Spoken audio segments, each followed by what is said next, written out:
ನಮಸ್ಕಾರ, ನೀವು ನೋಡ್ತಾ ಇದ್ದೀರಾ ಸುಮನ್ ಟಿವಿ ಕನ್ನಡ. ನಾನು ಮಹೇಶ್. ಎಸ್ ವೀಕ್ಷಕರೇ, ಇವತ್ತು ನಾನು ಪಾರ್ಥನ್ ಪ್ರಪಂಚ ಸಿನಿಮಾ ಸೆಟ್ನಲ್ಲಿದ್ದೀನಿ. ನಮ್ಮ ಜೊತೆಯಲ್ಲಿ ನಟಿಯಾಗಿರುವಂಥ ಮಂದಾರ ಇದ್ದಾರೆ. ಅವ್ರನ್ನ ಮಾತಾಡ್ಸೋಣ ಮತ್ತು ಸಿನಿಮಾ ಬಗ್ಗೆ ಏನು ಹೇಳ್ತಾರೆ ನೋಡೋಣ. ಮೇಡಮ್ ನಮಸ್ತೆ, ಕಾರ್ಯಕ್ರಮಕ್ಕೆ ಸ್ವಾಗತ. ನಮಸ್ತೆ, ಥ್ಯಾಂಕ್ ಯು. ಹೇಗಿದ್ದೀರಿ? ಆರಾಮಾಗಿದ್ದೀನಿ, ನೀವು? ನಾನು ಸೂಪರ್ ಆಗಿದ್ದೀನಿ. ನೀವು ಇನ್ನೊಂದು ಸಿನಿಮಾ ಅಂತ ಹೇಳಿದ್ರೆ ಒಂದು ಟಾಸ್ಕ್ ಇರುತ್ತೆ. ಹೇಗೆ ಮಾಡ್ತಾ ಇದ್ರಿ ಟಾಸ್ಕ್? ಸಿನಿಮಾ ಅಂದ್ರೆ ಒಂದು ಹೊಸ ಪ್ರಪಂಚ. ನೀವು ರೀಸೆಂಟ್ ಆಗಿ ಸಿನಿಮಾ ಫೀಲ್ಡ್ಗೆ ಎಂಟ್ರಿ ಆಗಿದ್ದೀರಾ, ಹೇಗೆ ಅನಿಸ್ತಾ ಇದೆ? ಆ ಸಿನಿಮಾ ಫೀಲ್ಡ್ ಬಂದು ಆಲ್ಮೋಸ್ಟ್ 4-5 ಇಯರ್ಸ್ ಆಯ್ತು. ಇದು ನಂದು 6ನೇ ಸಿನಿಮಾ. ಸೊ ಕಷ್ಟದ ದಿನಗಳು ಇರುತ್ತೆ, ಖುಷಿಯಾಗಿರೋ ದಿನಗಳು ಇರುತ್ತೆ. ಎರಡನ್ನೂ ಸಮಾನ ಮನಸ್ಸಿನಿಂದ ಸ್ವೀಕರಿಸಬೇಕು ಅಂತ ನನ್ಗನ್ಸತ್ತೆ. ದೇರ್ ಆರ್ ಡೆಫಿನೆಟ್ಲಿ ತುಂಬಾ ಎಮೋಷನಲ್ ಸೀನ್ಸ್ ಇರುವಾಗ ಇಟ್ಸ್ ವೆರಿ ಚಾಲೆಂಜಿಂಗ್. ಅದು ಕಷ್ಟ ಅಂತ ಅನ್ಸುತ್ತೆ, ಟ್ರಾವೆಲ್ ಮಾಡುವಾಗ ಕಷ್ಟ ಅಂತ ಅನ್ಸುತ್ತೆ. But at the end of the day I enjoy everything. I like doing everything. ಇಷ್ಟಪಟ್ಟಿದ ಕೆಲಸನ ಕಷ್ಟಪಟ್ಟಾದ್ರೂ ಮಾಡ್ತಾ ಇದ್ದೀರಿ. ಎಸ್, ಇಷ್ಟಪಡ್ತಿದ್ರಿ ಆದ್ರೂ ಕೂಡ ಕಷ್ಟ. ಹೌದು ಹೌದು, ತುಂಬಾ ಇಷ್ಟಪಟ್ಟೆ ಮಾಡ್ತಾ ಇದ್ದೀನಿ. ಹೌದು. ಮತ್ತೆ ಈ ಸಿನಿಮಾ ಬಗ್ಗೆ ಹೇಳೋದಾದ್ರೆ ಹೇಗಿರುತ್ತೆ ನಿಮ್ಮ ಕ್ಯಾರೆಕ್ಟರ್ ಅಂತ ಹೇಳಿ? ಇದು ಒಂದು ಜೆನ್ಸಿ ಹುಡುಗಿ ಪಾತ್ರ. ಬೇರೆ ಊರಿಂದ ಬೆಂಗಳೂರಿಗೆ ಬಂದು ಒಬ್ಳೆ ಸೆಟ್ಲ್ ಆಗಿರ್ತಾಳೆ, ಒಂದು PG-ಲಿ ಇರ್ತಾಳೆ. ಅವಳೇ ದುಡ್ಕೊಂಡು ಅವಳದೇ ಒಂದು ಚಿಕ್ಕ ಪ್ರಪಂಚ ಕಟ್ಕೊಂಡಿರ್ತಾಳೆ. ಅವಳಿಗೆ ಒಂದು ಸರ್ಕಲ್ ಆಫ್ ಫ್ರೆಂಡ್ಸ್ ಇರತ್ತೆ. ಅವಳಿಗೆ ಏನಿಲ್ಲ, ನಾನು ದುಡಿತೀನಿ, ನಾನು ಮಜಾ ಮಾಡ್ತೀನಿ, ನನಗೆ ಹೇಗ್ ಬೇಕೋ ಹಂಗೆ ಬದುಕ್ತೀನಿ, ಯಾರ ಮಾತು ಕೇಳಲ್ಲ, ನನಗ್ ಹೇಗ್ ಬೇಕು ನಾನು ಹಂಗ್ ಬದುಕ್ತೀನಿ ಅಂತ ಹೇಳುವಂತ ಒಂದು ಜೆನ್ಸಿ ಹುಡುಗಿ. ಆಲ್ಮೋಸ್ಟ್ ಒಂದು 2001 ಬಾರ್ನ್ ಅಂತ ಅನ್ಕೋಬಹುದು. Gen Z complete Gen Z character. ಈ ಹಿಂದಿನ ಫಿಲ್ಮ್ಸ್ ಹೇಗಿತ್ತು ಅಂತ ಹೇಳ್ಬಿಟ್ಟು ಆ ಜರ್ನಿ ಹೇಳ್ಬೋದಾ? ಹಿಂದಿನ ಫಿಲ್ಮ್ಸ್ ಅಲ್ಲಿ ಹೇಗಿತ್ತು ಅಂತ ಹೇಳಿ. ಖಂಡಿತ. ಬ್ಲಿಂಕ್ ಅಂತ ಸಿನಿಮಾ ಮಾಡಿದ್ದೆ, ಪ್ರೇಕ್ಷಕರು ತುಂಬಾ ಇಷ್ಟಪಟ್ಟಿದ್ದಂತ ಸಿನಿಮಾ ಅದು. ಅದ್ರಲ್ಲಿ ಒಂದು ಗರ್ಲ್ ನೆಕ್ಸ್ಟ್ ಡೋರ್ ಆ ತರ ಕ್ಯಾರೆಕ್ಟರ್ ಇತ್ತು.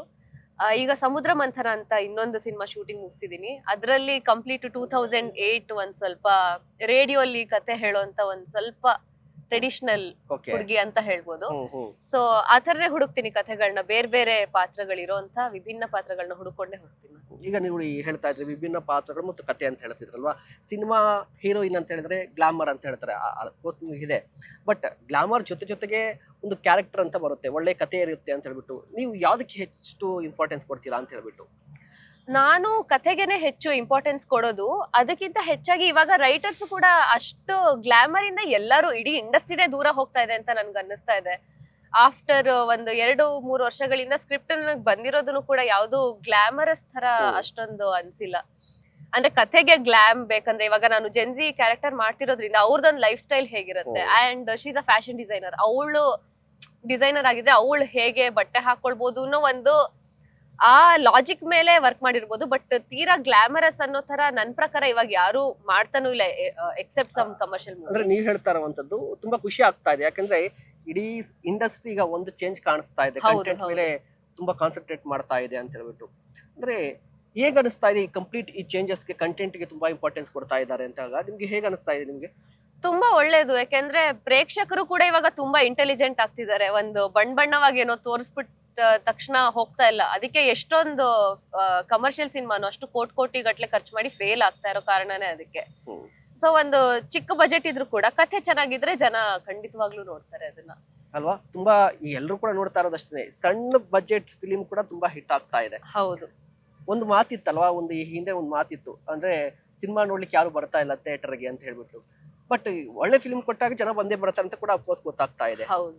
ಇದು ಕೂಡ ಒಂದು ಚೇಂಜಸ್ ಕಾಣ್ತಾ ಇದೆ. ಬಟ್ ಇದನ್ನು ಹೊರತುಪಡಿಸಿ ನೋಡೋದಾದ್ರೆ ಇನ್ನೊಂದು ನನ್ಗೆ ಕುತೂಹಲ ಇರುವಂತದ್ದು, ಯಾಕೆ ಸಿನಿಮಾ ನಿಮ್ಗೆ? ಸಿನಿಮಾ ಗೊತ್ತಿಲ್ಲ, ತುಂಬಾ ಇಷ್ಟ ನನ್ಗೆ ಸಿನಿಮಾ ಅಂದ್ರೆ. ಥಿಯೇಟರ್ ಇಂದ ನಾನು ಬಂದಿದ್ದು, ಥಿಯೇಟರ್ ಕೂಡ ನನ್ಗೆ ಪರ್ಫಾರ್ಮೆನ್ಸ್ ತುಂಬಾ ಇಷ್ಟ ಆಗ್ತಾ ಇತ್ತು. ಲೈವ್ ಪ್ರೊಫೆಷನಲ್ ಥಿಯೇಟರ್ ಅಲ್ಲಿ ಆಲ್ಮೋಸ್ಟ್ 1 ವರ್ಷ ಕೆಲಸ ಮಾಡಿದ್ದೆ. ಅದಾದ್ಮೇಲೆ ಸ್ಲೋಲಿ ಟ್ರಾನ್ಸಿಷನ್ ಇಂಟು ಸಿನಿಮಾ ಅಂತ. ನಾನು ಈ ಹಿಂದೆ ಒಂದು ಪ್ರೆಸ್ ಮೀಟ್ ನೋಡ್ತಾ ಇದ್ದೆ, ಆ ಹೀರೋಯಿನ್ ಹೆಸರು ಬೇಡ, ಬಟ್ ಅವ್ರು ಏನ್ ಹೇಳ್ತಾ ಇದ್ರು ಅಂತ ಹೇಳಿದ್ರೆ, ಅವರು ಸಣ್ಣ ವಯಸ್ಸಿಂದ ಕೂಡ ಹೀರೋಯಿನ್ ಆಗ್ಬೇಕು ಅಂತ ಹೇಳಿ ಪ್ರಾಕ್ಟೀಸ್ ಮಾಡ್ತಾ ಇದ್ರಂತೆ, ಮಿರರ್ ಮುಂದೆ ನಿಂತ್ಕೊಂಡು ಆತರ ಪ್ರಾಕ್ಟೀಸ್ ಮಾಡ್ತಾ ಇದ್ರಂತೆ. ನೀವೇನಾದ್ರೂ ಪ್ರಾಕ್ಟೀಸ್ ಮಾಡಿದ್ದುಂಟಾ ಆತರ?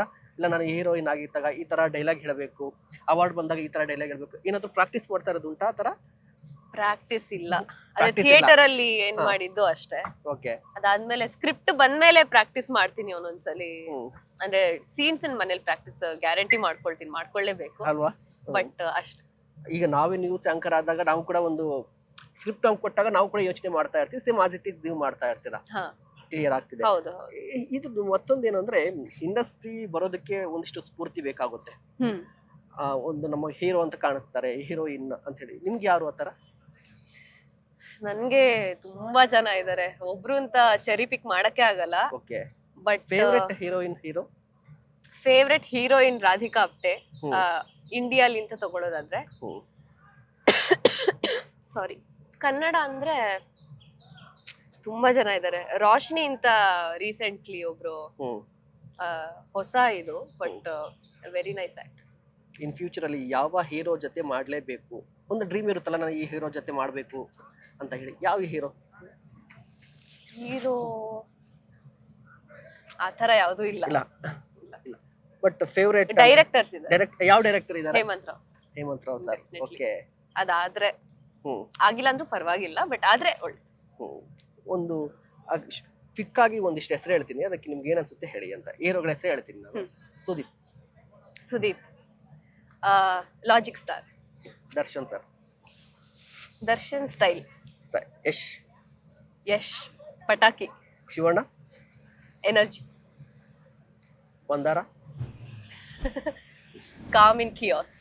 Okay, thank you so much madam. Thank you so much. ನಿಮಗೆ ಯಶಸ್ಸು ಸಿಗ್ಲಿ, ಮತ್ತೆ ಶುಭ ಆಗಲಿ, ಮತ್ತೆ ಈ ಫಿಲ್ಮ್ ಹಿಟ್ ಆಗಲಿ, ಮತ್ತೆ ಜನರಿಗೆ ಇನ್ನಷ್ಟು ಹತ್ರ ಆಗಿ ನಿಮ್ಗೆಲ್ಲ ಕನಸು ಈಡೇರಲಿ. Thank you so much. Thank you so much.